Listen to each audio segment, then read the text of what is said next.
In this video, I'm going to explain something I'm actually really proud of. I found something that I found to be true in myself, and I didn't find it anywhere else. I actually found it in myself. It's kind of like being in this Plato's cave, and you kind of teleport out of it, and you find the real world, and you grab the information, and you take it back and teleport back into the cave again, so I can tell you guys, right?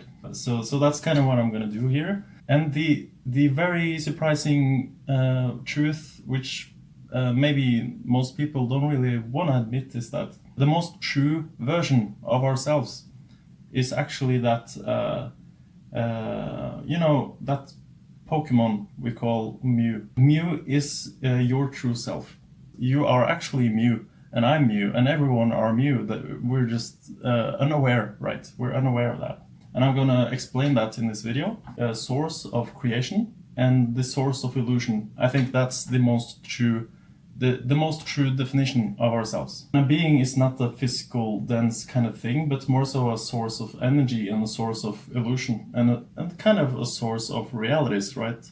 Just like the Pokemon Mew kind of does, because she kind of lives in her own dream world and makes up her own world, right? It's more like I'm role-playing this structure. So I'm kind of located here temporarily, if you want. Mew, she does the same. She kind of role-plays that she is this location. She can transform into other Pokemon. So she can pretend to be this Pokemon or that Pokemon, or it's just like I see humans, to be honest. Like you have someone, maybe they want to be a doctor, for example, and they get the education and all that stuff, and then essentially they learn how to role-play that character, right? Who am I as Desire, right? Who am I as Desire?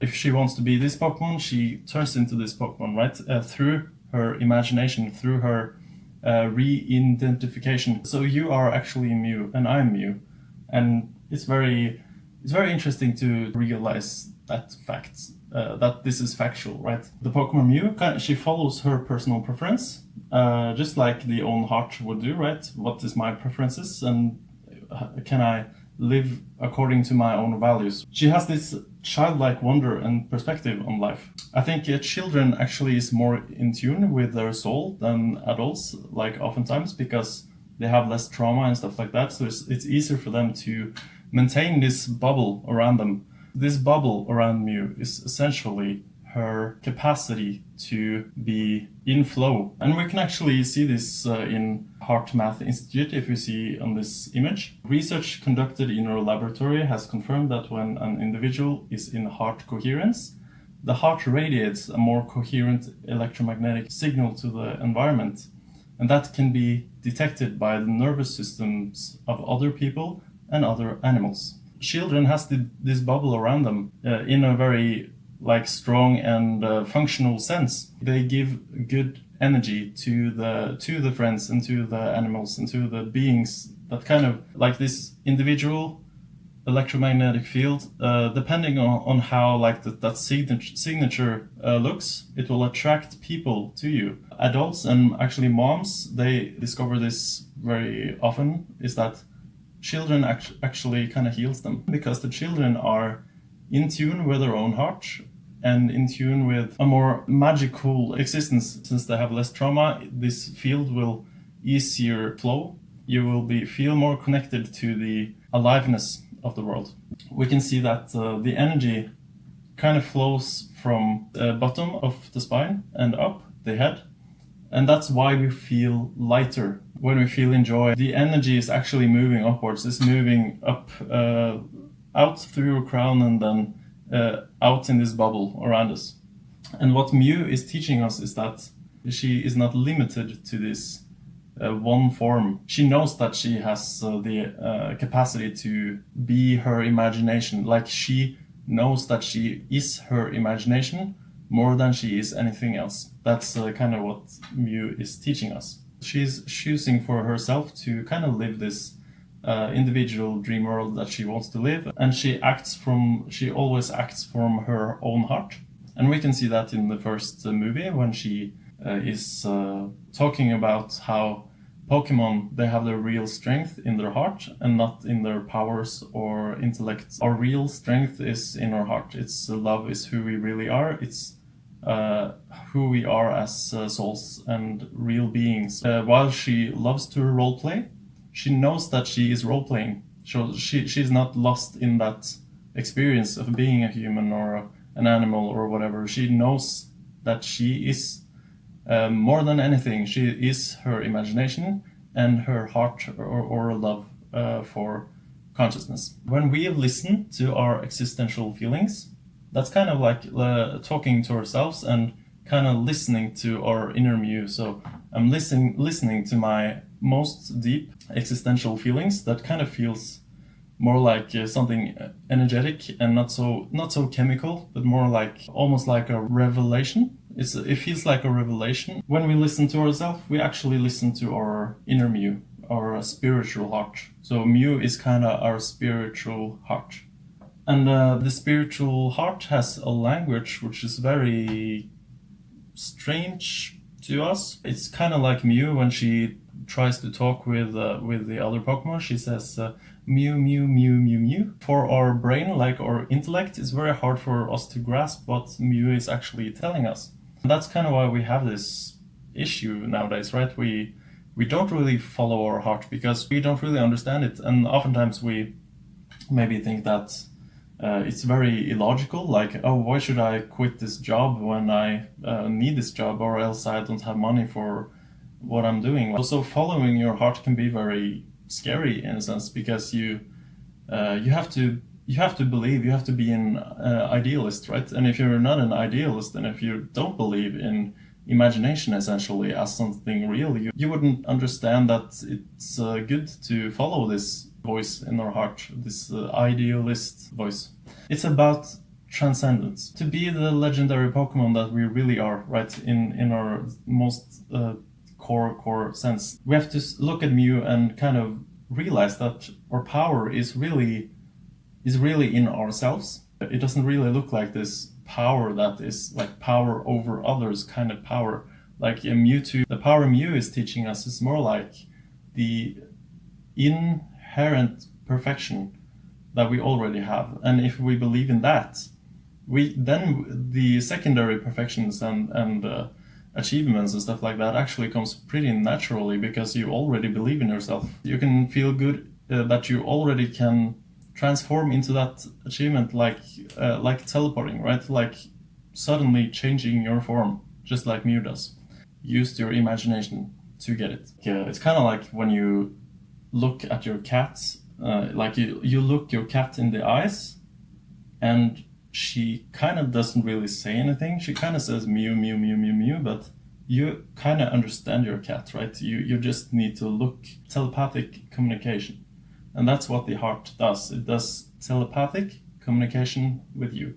As long as you are open to receiving that basically non-logical sounding nonsense, which sounds like Mew, Mew, Mew, Mew. So that's kind of how you allow the heart to talk with the brain, essentially.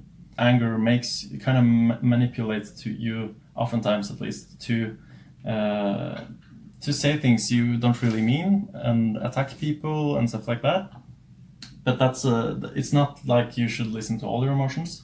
The emotions coming from your inner Mew, that's the emotions. You listen to your higher self, which is who you really are, because your higher self knows how to make you happy. And of course it will collaborate with you also as this more role-play, human, down-to-earth figure, right? She will collaborate with that. She will know that how can you reach this happy, fulfilling life even as that role-played character. She doesn't dislike role-play. She role-plays all the time. It's what she likes the most, right? So she doesn't really mind that you are role-playing, but she wants you to also be aware that you are not the role play. You are the imagination. Okay, so according to Bulbapedia, since Mew can make itself invisible at will, very few people has knowingly seen it, leading to some scientists to declare it extinct, and most to assume it to be a mirage. or mirage, not sure how it's spelled. It will only show itself to a person who is pure of heart and has a strong desire to see it for themselves. Most people don't even believe in their soul because it's impossible to measure your soul here in, like, you can't use meters and like these measurements that we have in the physical world to measure something that is not even physical, right? So it's impossible to see in the objective object sense. You can only find your soul through yourself. You can only find it through your own consciousness. You can't really find it out there. You have to find it in your consciousness. And since you have to find it in your consciousness, you can't really find it in science and stuff like that. I think science can potentially show you that the soul has effects upon the world, right? But it can't really show you that the soul is like what the soul is, because what the soul is, that is you. It's who you really are. It's your inner Mew. Your inner Mew is your soul. Yeah. So the thing is, even science that kind of proves that the soul has effects on the world will not really be attracted to you or accepted by you unless you believe it, because that's what I'm talked about this personal vibration that you carry around with you, right? If you don't believe in yourself, you won't really get confirmation from the sciences around you that you are essentially real. Because a lot of science is like, oh, you're only your brain and it produces consciousness, right? But the truth is actually more so that the consciousness animates everything physical. So consciousness is what makes all of this around us, in my theories anyway, to be real by using imagination. So the first imagination is the quantum imagination, where basically, just like Mew, by the way, it teleports, right? You have a particle, and the particle teleports to a place or a location based on imagination. And that kind of proves my point that imagination is what makes a change in the physical world, because the physical world is essentially an imagination that we are co-creating.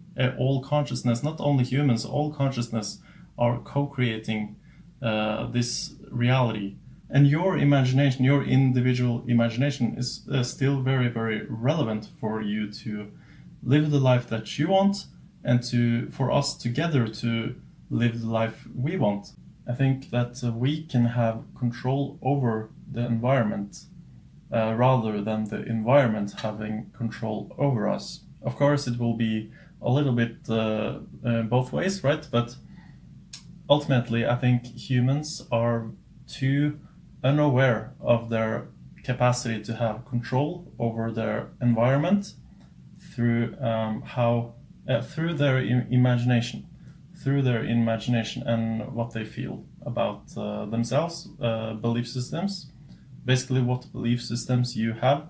Our inner Mew is less of a particle and more like a wave or energy, or non-located. That's why she can teleport and transform as she does.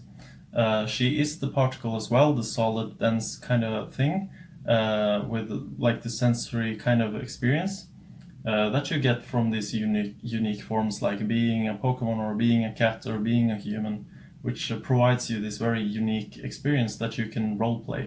But she is ultimately aware of being energy and imagination. Okay, so she has this electromagnetic bubble of true desire and true joy. It's basically like this non-chemical feelings, right? And that's by the way, guys, that's a real thing, because I have experienced that myself. I had this massive kind of experience where I had emotions outside of my body. It was not in my body. It was actually I described this experience exactly like being Mew, but I didn't really connect that with Mew at the time. But I had a bubble around me in that experience, and I was awake and alive and sensory, just like I am now. In fact, I was even more inside my body than I've ever been before. But I had emotions around me, not in my body, around my body, in the space, right? So this bubble around us, when we make that bubble, it actually has an emotion to it, and it felt like love, it felt like bliss, it felt like the most personal self that you can imagine. Like, it's the most personal feelings that you have, really. So it's not feelings like hunger and blah blah blah. No, no, no. This feeling we have in this bubble is the feeling of who we really are. Okay, so also let's look at this meme from the INFP meme. So you have, like, if the INFP is depressed and has not established this bubble around him, maybe he has trauma, poor belief systems and stuff like that, and he will hate himself. He will think he is worthless. He will not be able to recognize his strength, maybe only recognize his weaknesses, and also believe that he is unable to improve those weaknesses.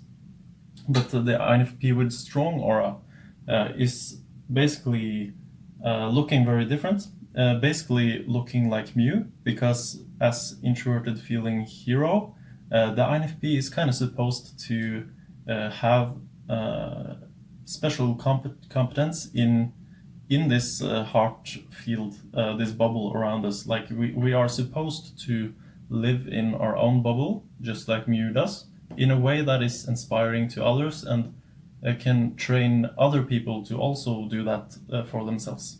Okay, and we have this YouTube video called You Are Too from CGP Grey, which is about the right brain and the left brain.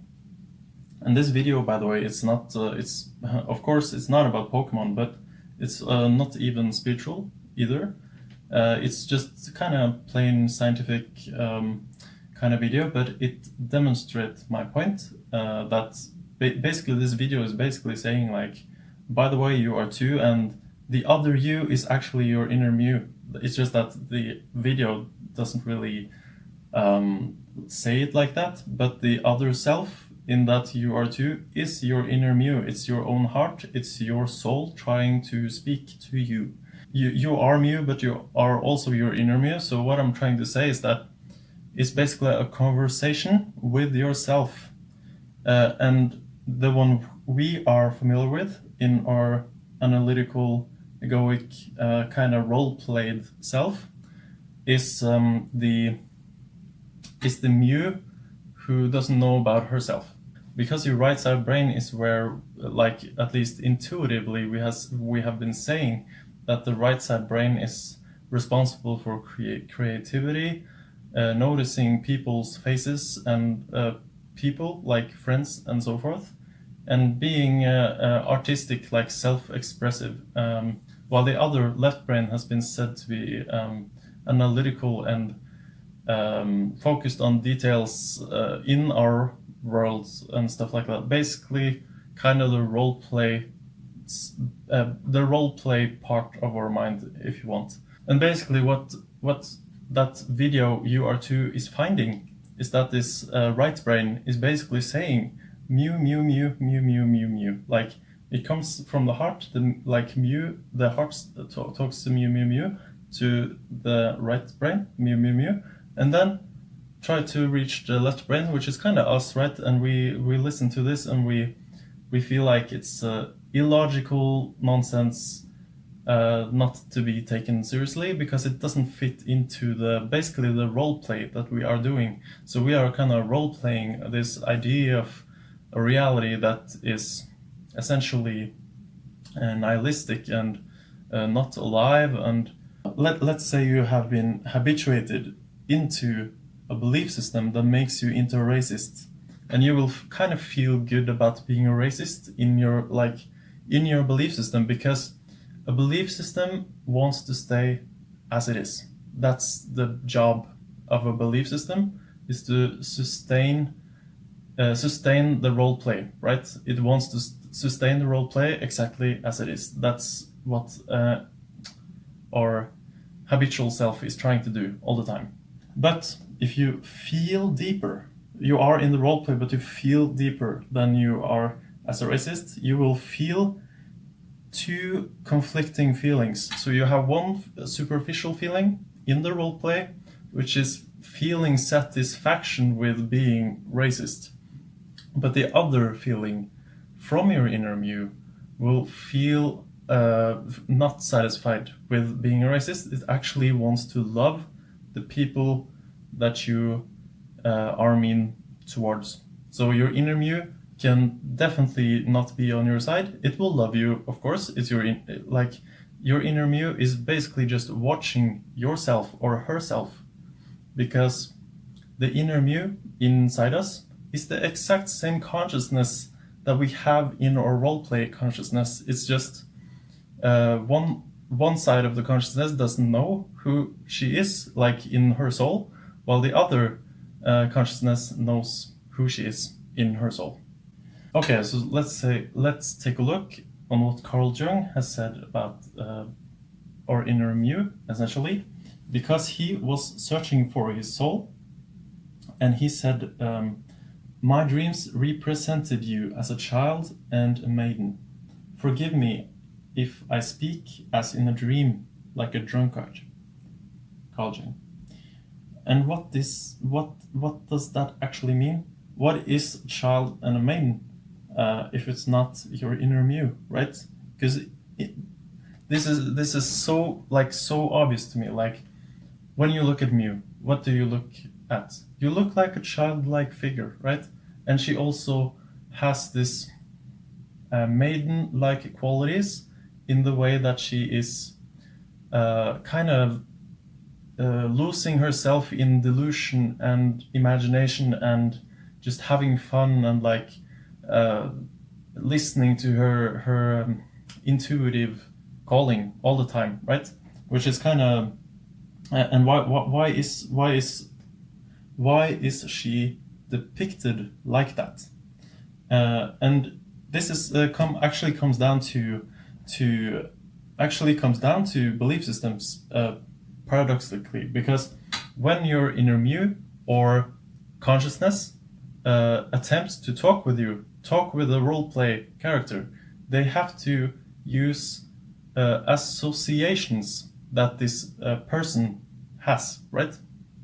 And what is true about children is that children are more open to this channeling of their inner Mew. They feel that the world is alive and magical and full of opportunities and a good future. Like they feel this very naturally until they kind of get told other stuff and meet some issues and stuff like that. But that's why Carl Jung was associating children with the soul, essentially, because they had more of their soul in them. And that's also why Carl Jung said that he has forgotten his soul over the years while researching things and living, because he also intuitively knew that he knew his soul more than when he was younger. And that's because he was not traumatized, and he had more of this energy going out of his head, essentially, and around like a bubble. And why do I think FI is very relevant to the soul? Well, it's also because what Jung is saying here, that you could find your soul in desire itself, but not in the objects of desire. And a desire is a feeling, right? A desire can't really be anything but a feeling. That's what the desire is. You want something, right? It's something you feel that you desire. If you possessed your desire, and your desire did not possess you, you would lay a hand on your soul, since your desire is the image and expression of your soul. So that's why I think introverted feeling is very central in this, like, who are you as a soul? Okay, and also let's look at I think it's from Hinduism, I'm not sure, but the word Atman is basically linked to your inner Mew. And let's just take a look at what is written about it. The Atman is a Sanskrit word that refers to the universal self or self-existent essence of individuals as distinct from ego mind, the ego mind or the role play mind. And let's just to mention that, who is Mewtwo? Well, I think Mewtwo is kind of, you could see Mewtwo as the left brain or the human form, if you will, which is kind of, how to say, it's kind of the brain outside of heart-brain coherence. You could see it like that, like in the first movie, he wanted to have power over people and didn't really recognize who he really was in his heart. So he got deluded by the role play, essentially, by the world that he was born into. Because the entire world is essentially a big, large, collaborated role play, which is not of the best role play. Just like Mewtwo, right? So Mewtwo, he actually, when he met his heart or Mew, that's kind of when he was able to take her seriously in the end of that movie, and re-established his brain-heart coherence. So he turned into a better person because he listened to his inner Mew. I think a bad Mewtwo would look at Mew and feel that Mew is pathetic and cringe and unrealistic and all that stuff, while the good Mewtwo would essentially recognize Mew as himself. It's not gonna lie, it's very, very hard to connect with that bubble around you, because when it happened to me, I actually had a very, very, very significant spiritual experience, which was so large that I'm not going to explain it in this video, but I'm gonna explain it in another video. And basically, we even see this in CIA books. We can take a look at that picture here, and you can see that like there is a picture of this heart being open, or like there's a picture of the heart and a bubble around that heart, and that is what happened to me in that experience. Basically, I became my inner Mew in that experience, and I've never loved myself that much, which happened. Like, honestly, I don't think it's a limit to how much we can love ourselves. I don't think it's a limit to that. But when I had that experience, because in general, I've always been good at loving myself, because I really do love myself. But it's just that I didn't know that it was other levels to that, if that makes sense. And I loved myself, I don't know, I felt like at least 100 times more than I usually do. And I loved others too, of course. But the most surprising thing to me was how much I loved myself. And in order to establish this bubble, I think you have to love yourself, because it's kind of emerging from your own heart or your own inner Mew. And that's kind of the secret behind establishing that force field around you. And in just to mention that as well, you see the line above the head. That was also happening to me. I had a laser coming up from my head and basically straight up to the heaven. I recognized that we, like, intuitively, that Mew is who we really are. So that's what happened. And the takeaway from this video is that basically imagination, delusion, fantasy, being cringe, if you will, is not that bad. In fact, usually or oftentimes it takes you closer to what is actually real, what is actually real, beyond this world that we are thought to believe in so strongly and kind of hold on to, because we really want to hold on to this role play when it's not really like that, when the reality is not really like that. So we have to stop thinking that the role play is where truth is. Because the roleplay only contains the truth that is true for the roleplay. It doesn't really contain the truth of what is actually true. We have to be meta to the roleplay, meta to the belief systems, meta to the collective belief systems that we all agree upon, because that's a collective roleplay that we are doing. And if we can't step outside of that, we will be lost in the roleplay, when in actuality, we should do like Mew and still enjoy the roleplay, but we know that we make the roleplay. We are in charge of the roleplay. The roleplay is not in charge over us. And that is important to realize for the human evolution, essentially. And yeah, so kind of delusion and imagination, and like it should be used as a placebo, because a placebo is essentially who you really are. Mew does that all the time. She placebo herself into a better experience all the time. She lives in her own world. She generates her own feelings. I hope you enjoyed the video about your inner Mew, and I hope you can try to take it as seriously as you can, because I think I really proved to you that you are actually Mew, and I'm Mew, and everyone are Mew. I hope I see you next time.